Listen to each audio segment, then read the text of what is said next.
आपका India public खबर में और मैं हूं आपके साथ अर्जिता। बीते दिनों देश के दक्षिणी हिस्से से भाषा को लेकर एक बार फिर विवाद सामने आया। एनईपी यानी कि न्यू एजुकेशन पॉलिसी के तहत ट्राई लैंग्वेज विवाद के बीच केंद्रीय शिक्षा मंत्री धर्मेंद्र प्रधान ने तमिलनाडु की सरकार को राजनीति से ऊपर उठने की सलाह दी थी, लेकिन फिर तमिलनाडु सीएम ने केंद्र को वार्निंग देते हुए नए भाषा युद्ध की शुरुआत की चेतावनी तक दे डाली। इसके बाद एक एक करके कई राज्यों से हिंदी भाषा को लेकर कई तरह के वाद विवाद और प्रदर्शनों की खबरें तमिलनाडु से लेकर महाराष्ट्र जैसे कई अहिंदी राज्यों से सामने आई। हालांकि इसी बीच अब हिंदी को लेकर महाराष्ट्र सरकार ने ऐसा ऐलान कर दिया है जिस पर राजनीतिक उबाल फिर से देखने को मिल रहा है। असल में महाराष्ट्र सरकार ने अब यह फैसला लिया है कि राज्य के मराठी और अंग्रेजी माध्यम के स्कूलों में पढ़ने वाले कक्षा 1 से कक्षा 5 तक के बच्चों को तीसरी भाषा के तौर पर हिंदी पढ़ना अनिवार्य होगा। पहले इन स्कूलों में केवल 2 भाषाएं ही पढ़ाई जाती थी, यानी मराठी और अंग्रेजी। अब राष्ट्रीय शिक्षा नीति यानी कि एनईपी 2020 के तहत महाराष्ट्र में 3 भाषा फॉर्मूला लागू किया जाएगा। इस फॉर्मूले के मुताबिक छात्रों को 3 भाषाएं पढ़नी कंपलसरी होंगी। एक उनकी मातृभाषा या क्षेत्रीय भाषा जो कि मराठी, दूसरी अंग्रेजी और तीसरी अब हिंदी होगी। महाराष्ट्र के स्कूली शिक्षा विभाग ने एक आधिकारिक बयान के तहत यह कहा कि नेशनल एजुकेशन पॉलिसी को मानते हुए सिलेबस को एक नए तरीके से तैयार किया जा रहा है।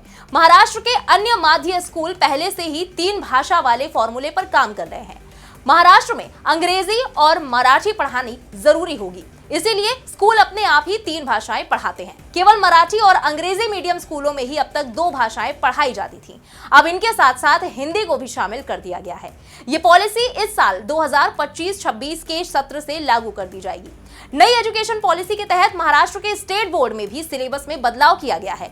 ये किताबें अब एनसीईआरटी द्वारा बनाए गए सिलेबस के आधार पर तैयार होंगी। स्थानीय भाषा और भूगोल के हिसाब से सामाजिक विज्ञान में भी बदलाव किए जाएंगे। इस पाठ्यक्रम को प्रभावी तरीके से लागू किए जाने के लिए आंगनवाड़ियों में भी काम करने वाले लोगों के लिए वर्कशॉप आयोजित की जाएगी। अब पॉइंट्स में समझते हैं कि राष्ट्रीय शिक्षा नीति 2020 यानी एनईपी 2020 को लेकर महाराष्ट्र में क्या खास होने वाला है। ये नीति कक्षा 1 से वर्ष 2025-26 में शुरू होकर 2028-29 तक सभी कक्षाओं में लागू की जाएगी। महाराष्ट्र में 5+3+3+4 मॉडल को अपनाया जाएगा। पाठ्यक्रम का स्थानीय विकास एससीईआरटी और बाल भारती द्वारा किया जाएगा। मराठी और अंग्रेजी माध्यम के विद्यालयों में कक्षा 1 से कक्षा 5 तक हिंदी को अनिवार्य तीसरी भाषा के रूप में पढ़ाया जाएगा। सरकार का लक्ष्य है कि साल 2025 तक 80% शिक्षकों को नई शिक्षण पद्धतियों और डिजिटल उपकरणों में प्रशिक्षित किया जाए। वहीं इसके बारे में मीडिया से बात करते हुए महाराष्ट्र के मुख्यमंत्री देवेंद्र फडणवीस ने कहा कि हम नई शिक्षा नीति को लागू कर रहे हैं, जिसके तहत हम ये सुनिश्चित करने की कोशिश कर रहे हैं कि यहाँ हर कोई मराठी के साथ साथ देश की अन्य भाषाओं को भी सीखे। मुझे लगता है कि ये केंद्र सरकार के इस विचार को साकार करने के लिए किया जा रहा है कि पूरे देश में एक कनेक्टिंग भाषा होनी चाहिए। हमने पहले तय किया था कि मराठी यहाँ अनिवार्य होगी, लेकिन इसके साथ ही हर कोई अंग्रेजी, हिंदी और अन्य भाषाएं भी सीख सकता है। हालांकि इसी बीच अब विपक्ष महाराष्ट्र सरकार के इस फैसले के खिलाफ गोलबंदी करता हुआ नजर आ रहा है।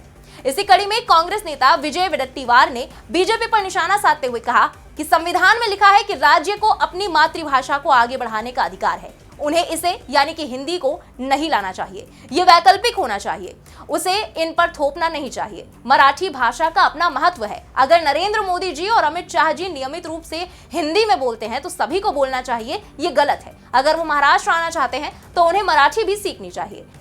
पूर्व पीएम पीवी नरसिम्हा राव 16 भाषाएं बोलते थे, हमारे मनमोहन सिंह 11 भाषाएं जानते थे। तो वहीं दूसरी तरफ महाराष्ट्र नवनिर्माण सेना यानी कि मनसे के चीफ राज ठाकरे ने भी महाराष्ट्र सरकार के खिलाफ कड़ी नाराजगी जताई है। एक्स पर एक लंबी चौड़ी पोस्ट करते हुए राज ठाकरे ने लिखा, राज्य विद्यालय पाठ्यक्रम योजना 2024 के मुताबिक महाराष्ट्र में पहली कक्षा से हिंदी अनिवार्य कर दी गई है। मैं स्पष्ट शब्दों में कहता हूं कि महाराष्ट्र नवनिर्माण सेना इस अनिवार्यता को बर्दाश्त नहीं करेगी।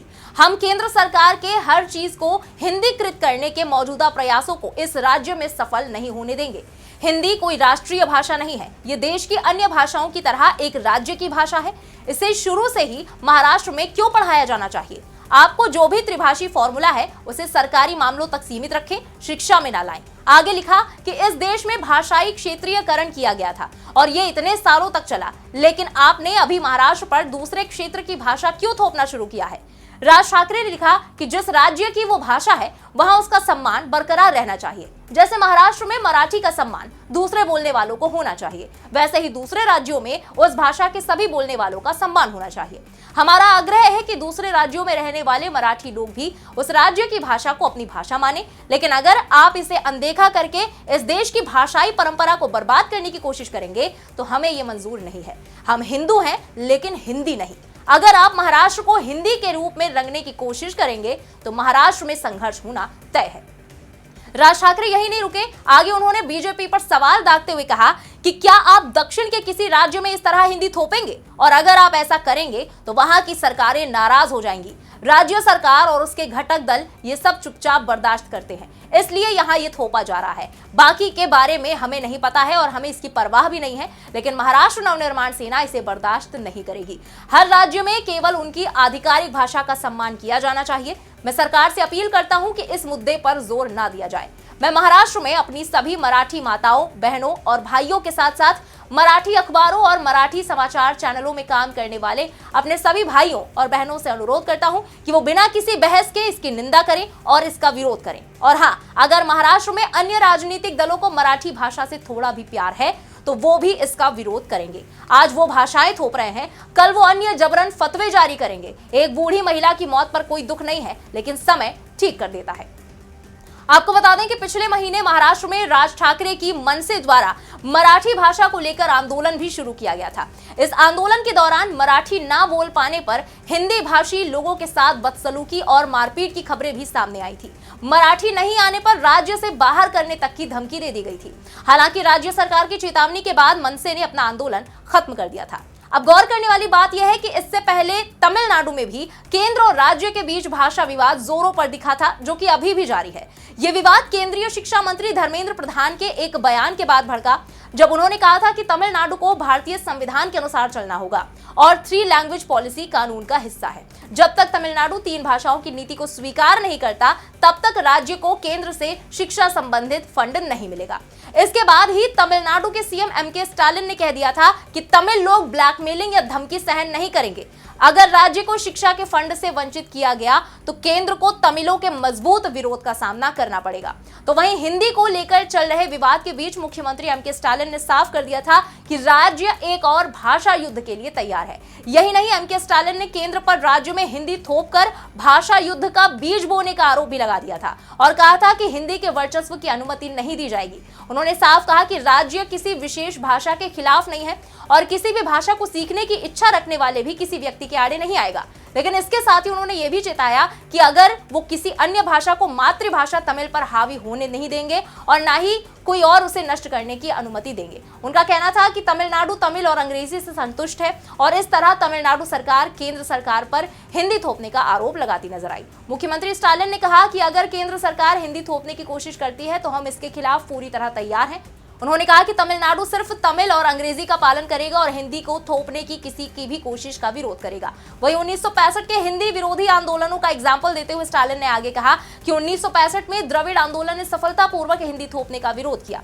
उन्होंने कहा कि वो किसी भी कीमत पर राज्य में नई शिक्षा नीति लागू नहीं होने देंगे। साथ ही स्टालिन ने केंद्र पर शिक्षा का राजनीतिकरण करने और महत्वपूर्ण पैसा रोकने का भी आरोप लगाया। स्टालिन ने कहा कि हम 2000 करोड़ के लिए अपने अधिकारों को नहीं छोड़ सकते। अगर ऐसा करते हैं तो तमिल समाज 2000 साल पीछे चला जाएगा। मुथुवेल करुणानिधि स्टालिन कभी ऐसा पाप नहीं करेंगे। उन्होंने कहा कि नई शिक्षा नीति सामाजिक न्याय को कमजोर करती है, ये तमिल भाषा को खतरे में डाल सकती है, ये सीधे तौर पर हमारे तमिल लोगों और तमिलनाडु के खिलाफ है, इससे हमारे बच्चों के भविष्य पर सीधा खतरा है। हम किसी भी भाषा का विरोध नहीं करते हैं, लेकिन हम हमेशा थोपने वाली हर भाषा का विरोध करेंगे। साथ ही स्टालिन ने साफ कर दिया कि एनईपी का उनका विरोध केवल इसलिए नहीं है क्योंकि यह हिंदी को बढ़ावा देती है, बल्कि इसलिए है क्योंकि नीति छात्रों को स्कूलों से बाहर कर देती है। बहरहाल तमिलनाडु के बाद अब महाराष्ट्र में भी हिंदी और एनईपी को लेकर सियासत जोरदार तरीके से तेज होते हुए दिखाई दे रही है। अब आने वाले दिनों में यह भाषा विवाद क्या मोड़ लेता है, ये वाकई देखने वाली बात होगी। फिलहाल इस पूरे मुद्दे पर आपका क्या कहना है, कमेंट में लिखकर जरूर बताएं। बने रहें इंडिया पब्लिक खबर के साथ। हमारे यूट्यूब चैनल को सब्सक्राइब करें, बेल आइकन दबाना बिल्कुल ना भूलें।